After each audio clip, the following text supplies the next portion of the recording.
Can everybody hear me? So hopefully we're good here. Okay, good. It says we've got a connection. Sorry, guys. The stream, I was doing a stream earlier, and I think I talked for 15 minutes without even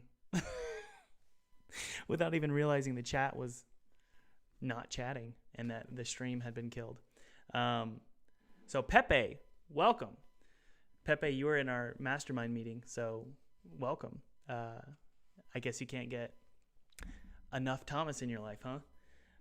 Hey, Fire Spoon, how are you? Hope y'all are doing well. Let's see here. Make sure everything's good for our live stream. Okay, it's public. We got the right thumbnail. Okay, good. All right, guys. So we're gonna ask. I just want you guys to have a free for all and ask any questions that you want about the indie game industry, and that means game development. That means running a studio, the business side of it, but also just entrepreneurship in general.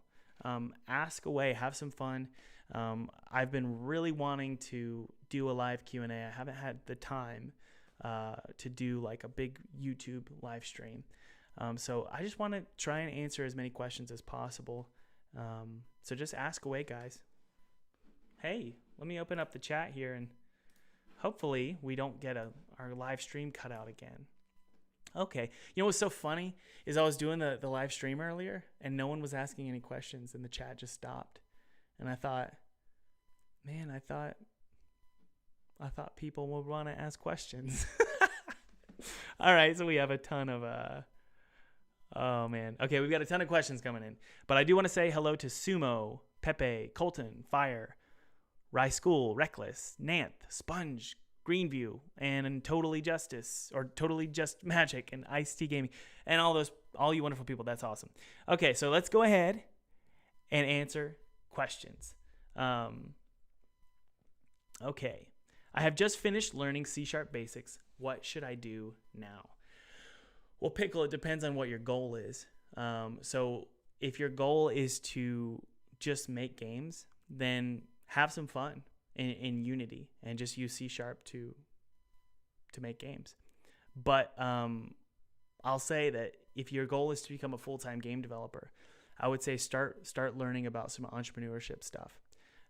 So for me, while I was learning C# and learning Unity, and by the way, you should be learning Unity as well. That's my game development tool of choice.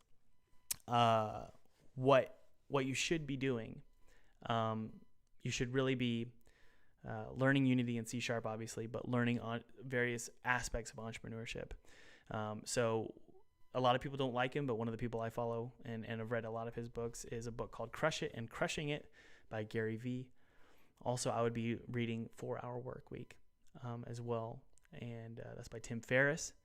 And then I'd be reading Rich Dad, Poor Dad, and I would also be reading, there's a few other ones, Millionaire Next Door, and what's the other one? How to Win Friends and Influence People. So I would be reading just entrepreneurship books because C# in relationship to being an indie game developer, like my brand of indie game developers, just having the freedom to do whatever I like from the comfort of my own home. So if that's what you're after, if that's what you're looking for, C# is not nearly enough. In fact, I would argue that C# is the least important. It's really understanding how to make a game that's catchy, that people want to click on and play, and that's marketing and that's entrepreneurship. Believe it or not, guys, we don't need more. Indie game developers. What makes great indie game developers is not necessarily the technical aspects of it. It's knowing how to find the resources, especially on the Unity Asset Store, especially these days. Finding assets on the Unity Asset Store and learning how to take those assets and make a game quick, efficiently, and ensure that it has a return on your investment. All right. This is great. James, Thomas, how do you decide when to kill a project? I have a passion project, a commercial project, that I'm concerned is too predatory loot boxes, and a project that is a huge stretch but has funding. James, I'm not quite sure how to answer your question, but I will say, if it's your first, guys, if you're making your first game, don't kill it. Get it done. Hey, buddy, come here. Come here. Come on. Sorry, my dog's going to bark here. One sec, guys. Come on. Come on, buddy. Jebby, come on. You really shouldn't be killing your projects, guys. If it's your first project, you need to just get it done. Finish your game, get it done, and just release it, okay? And that means release, even if it's junk, release a junk game on itch.io. And I talk about this a lot. There is a feeling that you receive when you release a game. It's a chemical rush in your body. And that feeling, it's if you experience that feeling, it's really hard to let it go and say, I'm not going to do it again. It's really exciting. Releasing creative projects is, honestly, it's like an addiction. And so if you can learn how to do that, or learn what it feels like, then more power to you. So release your first game, release a junk game, get it on itch.io and be done with it. And also, you're going to learn a lot about what you're capable of, what you're good at when you release a game on itch.io. So that's what I would do. Okay. Any other questions? Static, you really want this question answered. Okay. I'm 17 and it's getting pretty hard. I'm using Godot and there's no other way for me. A word of encouragement? Well, you're 17. So I'd say the most crucial years for an indie game developer is probably his 20s. Because your 20s are when you have the most creative energy. And I was just talking about this at a mastermind meeting that I had with some students. Your 20s are really important. So you're not even there yet. So don't stress too much. 17 is very young. So I'm not sure what your question was related to Godot, but I'll just say, when you turn 20, you should start hearing a clock tick. Okay? When you do, then get after it. Make things happen. All right? Okay. Thomas, is Steam Spy data accurate? No. Not in my case. If you look at the Steam Spy data, I think it makes me look like I'm a millionaire, a multimillionaire, and I'm not. So no. All right, no more spamming. Matai, I'm going to put you in a timeout, buddy. Okay. Let's see here. Oops, sorry, that was Camille. Whoops, sorry. I'm sorry, Camille. I'm going to put Matai in. Okay, I'm sorry. Oh, man, I feel bad. I don't think I can get you out of your timeout, Camille. Can I? Yeah, I'm sorry. Man, I feel bad. Okay, would you mind sharing how to understand C#, an easy way to understand C#? Man, just take a C# course. Online courses are great, guys. Seriously. Just take a C# course. And by the way, there's a free one that Unity offers. So just take that, have some fun. All right. I've started a YouTube channel on Gamedev recently. Any quick tips on getting people to know about it? Oh, yes, very much. Look for somebody who has 10,000 subscribers more than you. Email that person, and they'll probably answer you because it's like clicks. It's unfortunate, but it's true. Like, there's a tier of YouTuber, and then once you get to like 40,000, then you could talk to the people who have 100,000. And then once you hit 100,000, you could talk to the people who have 200,000. I mean, that's just my impression. So I would say email the people who have 10,000 subscribers. Ask them if they want to do a collaboration that they post on their channel. And hopefully drive traffic to your channel. Now, I got ridiculously lucky. I think most of you know that. Because for some reason, PewDiePie wanted to do a collaboration with me. So obviously, I got really, really lucky. But collaborations are massive. And the reason why is because they put a link in their description of the video and then drives traffic to your channel. The second way to build a YouTube channel is go take vidIQ's Academy course. vidIQ has a really good course on how to predict what kind of content will be viral or the YouTube algorithm will appreciate. All right. And I'm not perfect. I have a lot to learn myself, obviously. Okay. Any suggestions for an indie game? This is from Denial. Any suggestions for an indie game developer that doesn't have the confidence to start YouTube? Well, I mean, YouTube isn't for everybody, so if you don't want to do YouTube, don't do YouTube. But if you have a desire and a passion to do YouTube, I'll say you need to just put content out there. Can we all tell Denial? Can we all say, now this is only if you want to do this, if you want to be a YouTuber, but let's all say in the chat, post one video. In all caps, I'll do it. Post one video. Just put that in the chat so that we can all encourage whatever it was. You know, hold on one sec. Seriously, I want to encourage you just to post something. And even if it's hated, like if people don't like it, that's okay. You need to suffer through the negative comments. Why? So that you can grow and become stronger. Okay? You really want to become stronger and grow a thicker skin. Guys, will you give me 1 second? I'm going to pause this. My daughter is going to her grandparents' house, and I want to go give her a hug.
Sorry, guys. My daughter is leaving, so I want to go give her a hug. Okay. Any other questions here? Okay. This is from Jake. I'm currently at full sail for game development, but I'm wondering if I should switch to game design. My end goal is to use Unity to make games. Yeah, it's all about the end goal, right? So what do you mean by use Unity to make games? There's a lot of different ways to use Unity to make games. Technically, you can be a game developer without really knowing much of C#. You can use like Playmaker to make games. So, and also you can use a lot of the assets on the asset store to make Unity games.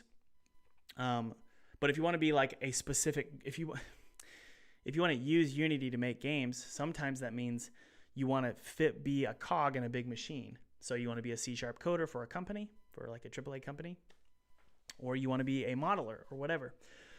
So it's really hard. That's the thing about university that's difficult. There are a million ways to be a game developer.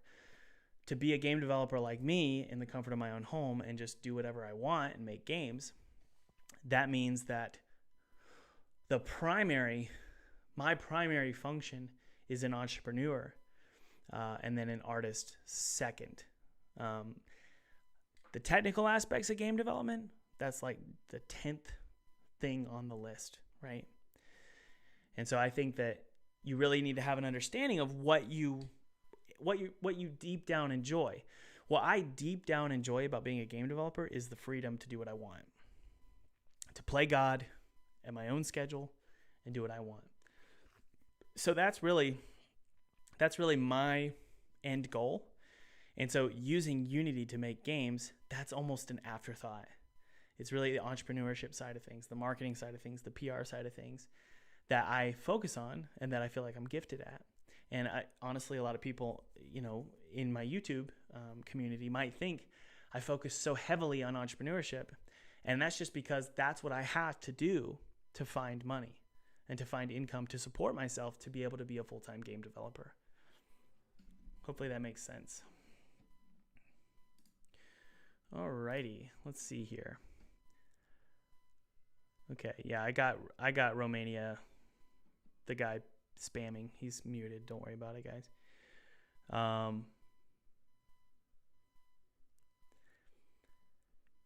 Let's see here. Sorry, they're going so fast. Can a 13-year-old make enough money to make games? Sure, Henry. Why not? I know that I was 18. I think I was 18 years old and I made $20,000. So I mean, obviously that's 18, not 13, but sure you can.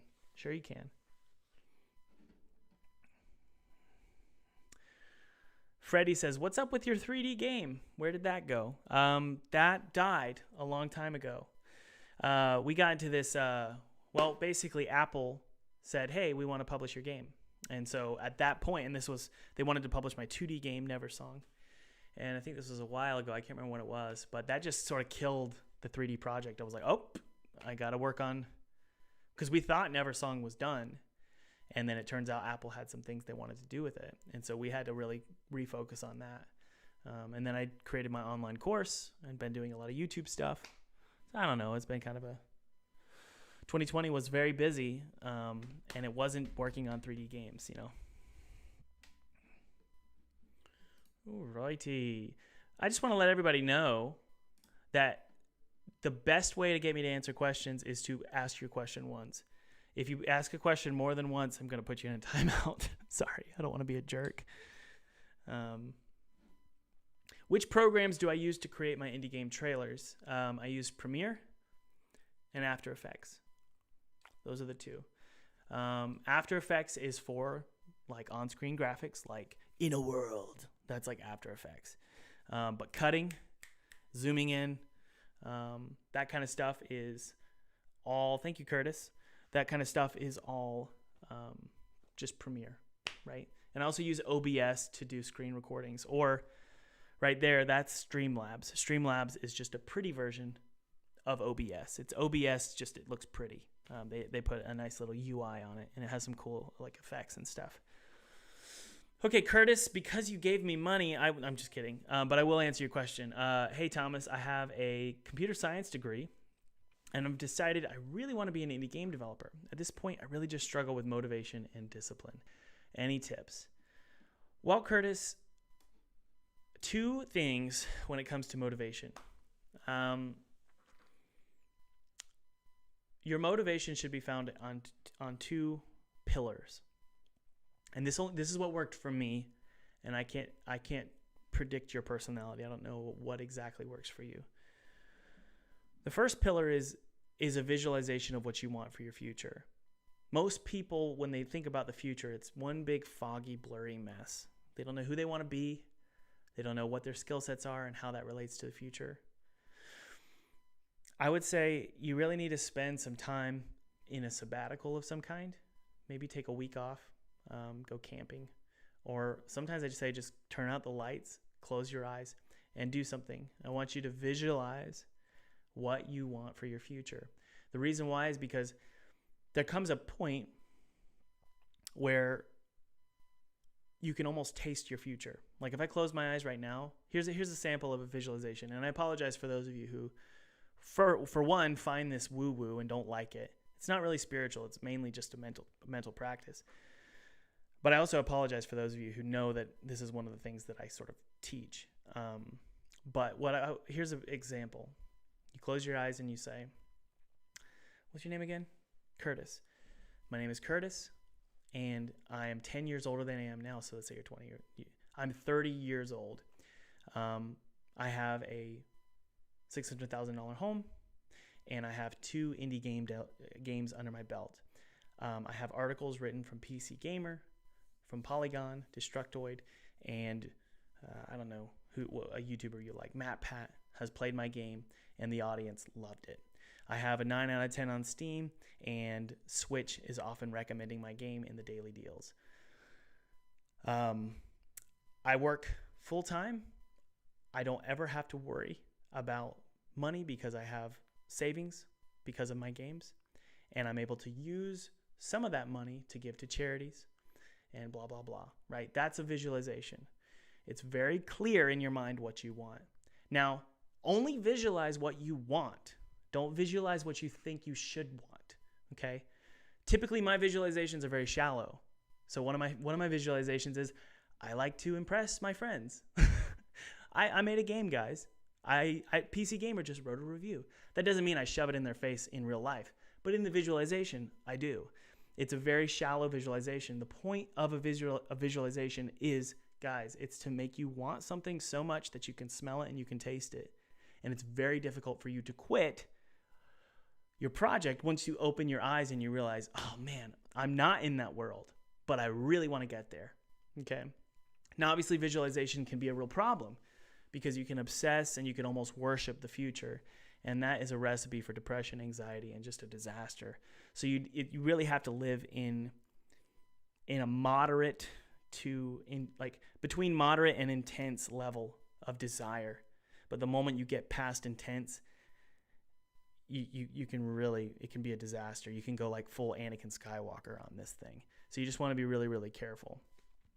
But that's the first step, is visualization. The second step is, like I was talking about earlier, I'm not sure if I talked about this in it was at my previous stream that cut off, but a lot of us have, let me know in the chat. I would really like to know. Can I get say me if this resonates with you? You're working a job that's pretty simple, pretty easy. It's not that hard, pays well, has good benefits, and it's kind of hard to quit. Let me know in the chat with me, capital M-E.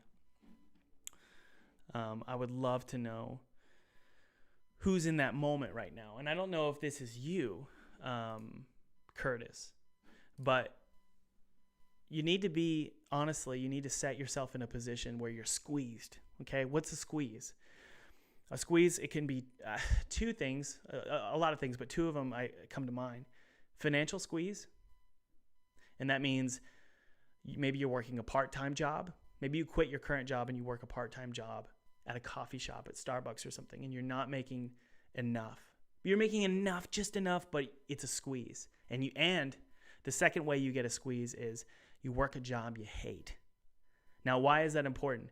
That squeeze pushes like a pimple. It pops you out of your current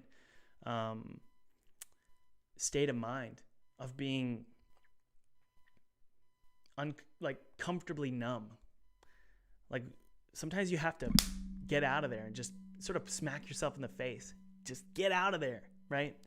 And so one of the ways for me that I was I actually wasn't comfortably numb. I did not like my job. And that's my personality. My personality, I do not do well in the cubicle environment. I do not do well in the I have a boss environment. That's just not for me.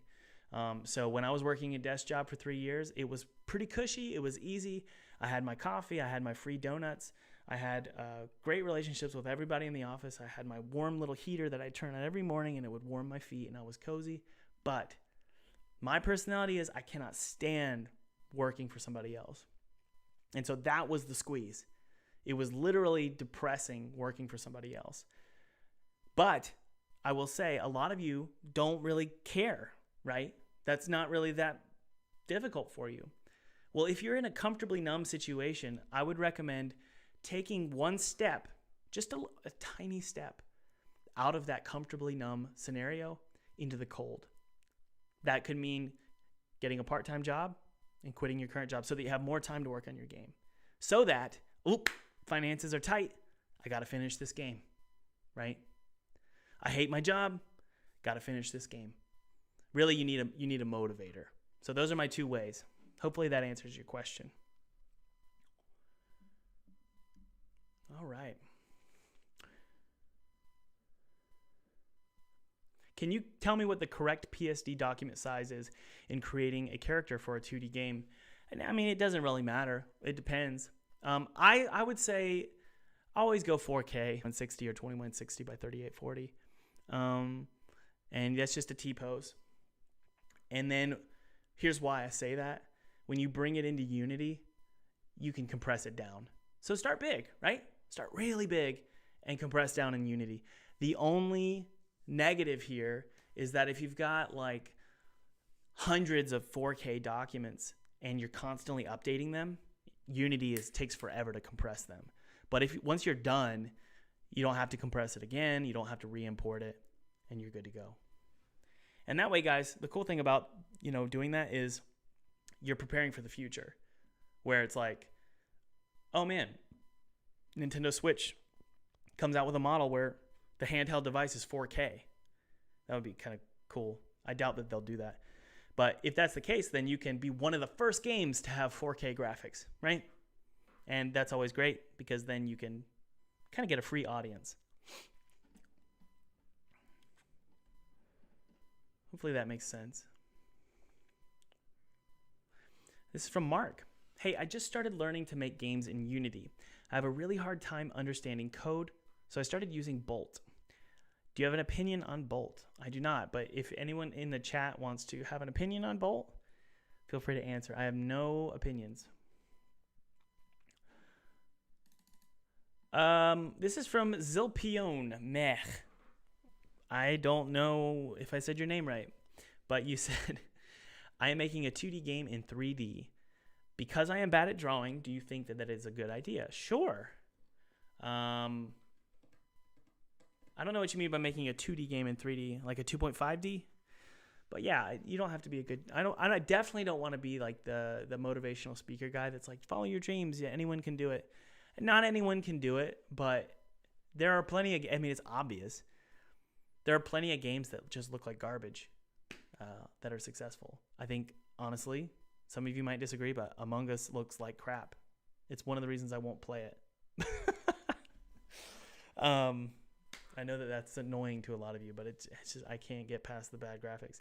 But Minecraft is another example. So yeah, don't let being a bad artist stop you from making indie games. All right. Oh, we got a question about Gamedev University. Don't get me started. This is from Cyprian Christian. I think that's Cyprian Christian. Does a game dev university improve the chances of getting a game dev job? Man, I don't know. I was talking to a friend of mine who went to Full Sail, and he was like, 5 years ago, I probably could have recommended Full Sail. He didn't say this in exact words, but I know that he used to. And then once COVID hit, he was like, I don't know about the viability of the traditional university model. So I'll tell you what. When I work with people, I don't care where they went to school. I don't care at all. Just show me your portfolio, for God's sake. And you know what's funny is, like, if I ask for like help on a project and I post a YouTube post or something and say like, hey, anybody wants to help me out with this, send me an email. Rarely do I get anybody sending me a solid, clean website portfolio with like 10 projects. I rarely get that. I get glittering generalities. I went to this school and this person said this and then I worked with this company. I'm like, I don't care. I give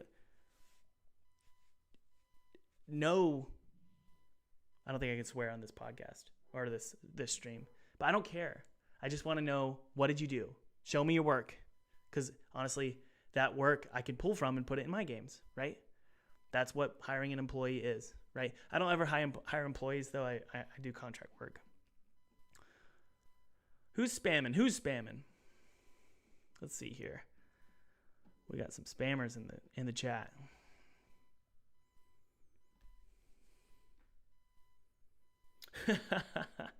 Max says, if I would have heard this in 2013, I would have never attended a university or an art institute. Yeah, I mean, I went to college too, guys. I didn't go to college for game dev, but I wish that I would have just sat in my parents' basement for 2 years after high school and built my studio. But you know, at the time when I went to college, I think it was 2010. University was like the thing. That's what you do. But I want to do my part right now. I've got 412 people watching. And and it's not a lot, but it's the most I've ever had. And most of the time it's like 280 people watching. So I've had a lot of people are watching. And I want to say publicly right now, we need to kill the university model. Anybody, can I get a hear here? Anybody? Kill the university model, because it is such a scam. It's a huge scam. Now, for people who are in engineering or doctors or nurses, I get it. But man, it makes me so mad, honestly. It really does. And I think that people talk about the Great Reset. I'm not a huge fan of that talk, but I am a huge fan of resetting the university system. It's a garbage model, it's a scam, and it's a lie.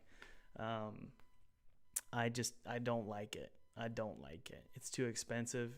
And the fact that it's a physical place where you go and get drunk and hang out with stupid people who are, everybody's just, it's like a petri dish of people acting like 12-year-olds. And then they get a degree and they think they're smart. It doesn't, I can't stand it. It's so frustrating. Kill the university model. That's right. I'm not saying kill education. Education's awesome, but universities, for the most part, there's a lot more playing than education. How about this? There's a lot more paying than education. Yeah. Yeah, sorry to get so frustrated there, guys.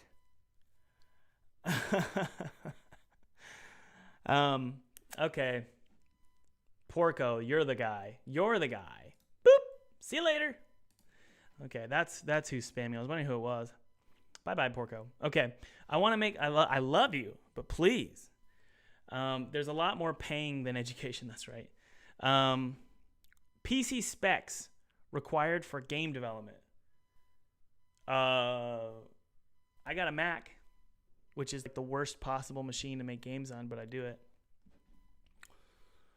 I'm new to, and by the way, if anybody's in college right now, first off, I'm not sorry, but I will say, if you're a junior or a senior, finish school. Just go ahead and finish, all right? I'm not telling anybody to drop out. I'm not God. I don't know what degree you're in or whatever. Use your own judgment.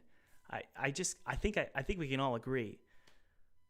There are so many people who got screwed because of universities. You know? So, anyway. Omega Killer says, university education is a stupid concept. I am a mining engineer by degree certificate, but I am a software developer by profession. And that's what's so funny is like there are so many people, especially in the tech industry, like software engineer or game development, where they have a degree in something completely different. And they're wondering why they spent all that time. A lot of people will say, here's what's funny about university. People will say, oh, but I made a lot of friends, or I got plugged in. And I'm like, are you sure that you needed to spend $40,000 for that? Because I'm plugged into the game industry. I'm very plugged in. And I didn't pay for it. I just sent emails, and those are free. Anyway. All right. Alec. Hey, Thomas. I'm an artist that wants to be able to pitch video game concepts and develop the art behind the scenes. Would creating a complete comic for it be a good way of pitching the idea? No. Because you need to pitch it in a way that this is what I say. Pretend you're making a Kickstarter campaign or a Steam page. That's what your pitch should look like. One time I pitched a game to an investor, a potential investor, and it was one of the creators of Earthworm Jim. And I went to California and pitched it to him, which, by the way, that's not a good way to pitch. Like, you shouldn't fly out somewhere. Just send an email. But I went and pitched it to him, and I printed out this really beautiful pamphlet. It was like I hired an artist. It was just great. It was so pretty. It was like, I remember I had a transparent gloss to it. It was really nice. And he was like, make a trailer. You don't need to make this beautiful little art piece. I need to know what this game looks like and how I can sell it to the people who are going to look at it, right? So they need to see a trailer. So that's why I say do a Kickstarter campaign, because Kickstarter is the perfect pitch. It's a video, and it's also you explaining why, or it's a trailer, and it's also you explaining why that trailer is going to be complete and why you should be trusted, which that's really a huge, crucial part of finding funding, which is, yeah, you've got a great idea, but who are you? Can I trust you? People are going to give you $50,000. Well, can they trust you? Are you a trustworthy person? So that's why I love doing Kickstarter campaigns. Kickstarter campaigns are a great way. And what I mean by that is, yeah, run your Kickstarter campaign and make some money, but also pitch it to publishers. Take that campaign and send it to publishers. Need all the funding you can get when you're a game developer. All right, I got time for a couple more questions, guys. Alex says, thank you for your poignant games that tell the truth and beautiful soundtracks that make me slow down and think. Keep up the great... You know what's funny, Alex, is I kind of want to get back to that. I really do. I've been doing a lot of business stuff, and I don't know. Keep up the great work, and can't wait for your next game. God bless. God bless you, Alex. Thank you. That's very nice of you to say. Okay. Can you tell us or show us an example of some game design of a game design document? I really don't know where to start. Man, I hate to do this, but I sell one. Oh, I have an online course, and so there's one there. If you want to email me, maybe I can send it to you. Just the document. So, but I'll see if I can get my PA to send you that. But I mean, yeah, Google game design document. And I used to be against game design documents because I wanted to be like free flow. I'm a free flow thinker. I make games, free spirit. I don't need a document. But a game design document is actually great. It keeps you within scope. It gives you a budget, a schedule, and you don't go crazy. You're not a perfectionist. You stick to the GDD and then finish your game. So I'm a big fan of them. So just Google it. There's a lot of them. Honestly, I hate to say that. Just Google it. Yeah. All right. If you had unlimited budget / scope and 5 years, what kind of game would you make? You guys know that I'm a Christian. I love Bible stories are so freaking weird. There's so many weird Bible stories. I love what Aronofsky, what's his name? He did the Noah story. I'd love to make a Noah video game. I'd love to make a Adam and Eve game, a Revelation game. Oh my goodness. So yeah, I'd love to do stuff like that if I had unlimited budget. All right. How do you get more confident? This is from Zammy. How do you get more confident? I'm 16, thinking about going full-time indie, starting a YouTube channel, etc., but the fear of failing makes me so anxious that it negatively affects my life. The best way to get more confident is to fail. Write that down. Seriously, go write that down. The best way to become more confident is to fail, because you realize it doesn't hurt. Now, it also means that you get a thicker skin. Sorry, I'm thinking about a recent failure that I had, and it kind of made me stop because that one hurt pretty bad. But, I mean, it's like whatever, keep going. And you get a thicker skin. So you need to get content out there. Can we tell Zammy, post a video in all caps? Post a video. Because you mentioned YouTube. Not everybody has to do YouTube. But if you want to do YouTube, post something. Just get it out there. Like, seriously, just do this. Hey. And then post that to YouTube. Like right now. And then read the comments, and people are going to go, this is stupid. Your nose looks weird. Mean things. And then you're like, okay, that sucked. Keep it online for a week. You can delete it later, but keep it online for a week. And what happens is 3 days later, you don't care about the negative comments. And then the next video you post, you feel a little bit stronger. All right. Got a couple more. A couple more questions here.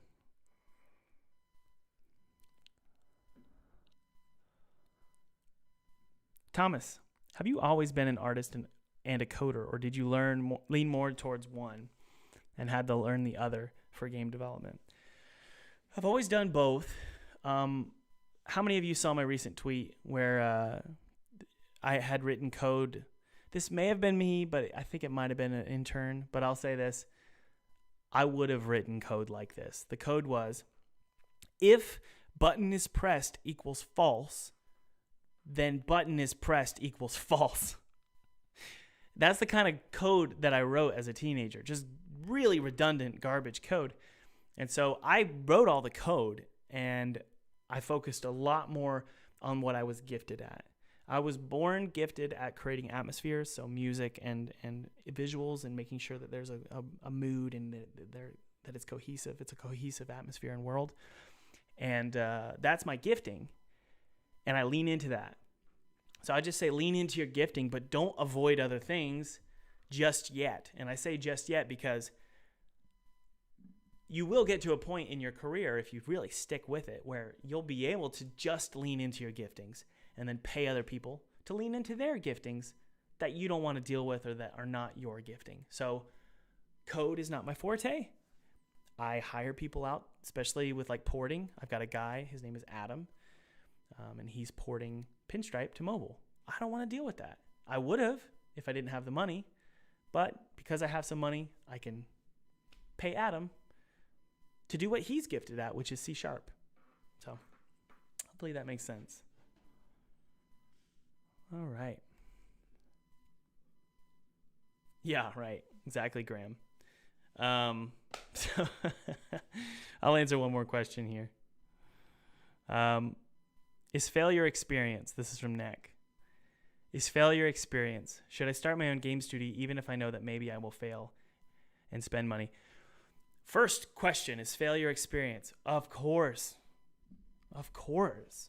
Failure is the best kind of experience by far, because not only do you suffer through it and get a thicker skin, you become more muscular spiritually and emotionally.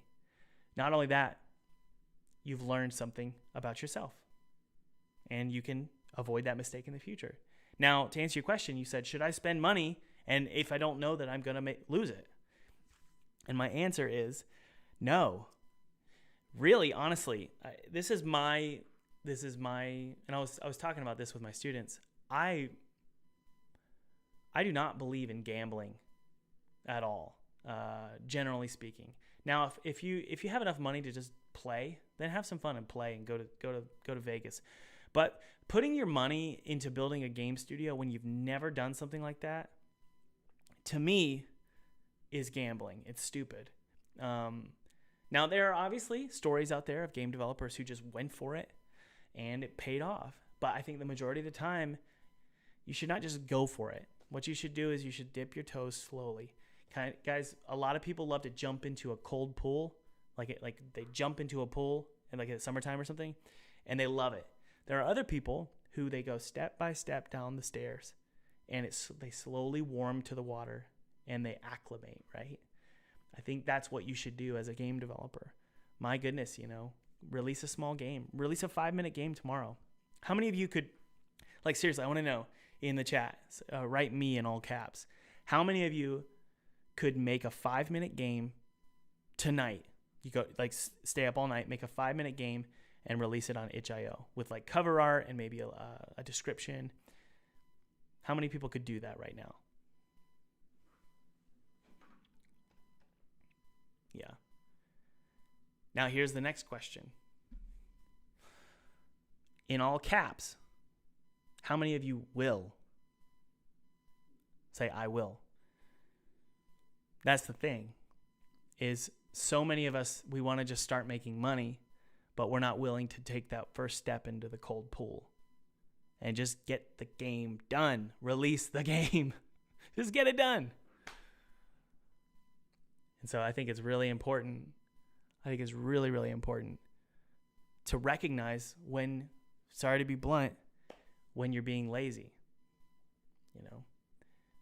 Game development is not, by any stretch of the imagination, game development is not like GameStop. Okay? You don't put $5 in and get, $5,000 out. By the way, Those of you who have GameStop stock, you should probably sell it. Sorry, that's just my opinion.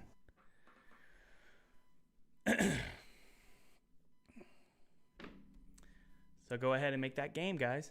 Get it done. You don't have to do it tonight, but do it this week. Get something out there, and get negative comments, and take them like they're vitamins, right? Because they'll help you in the long run. Hold the line.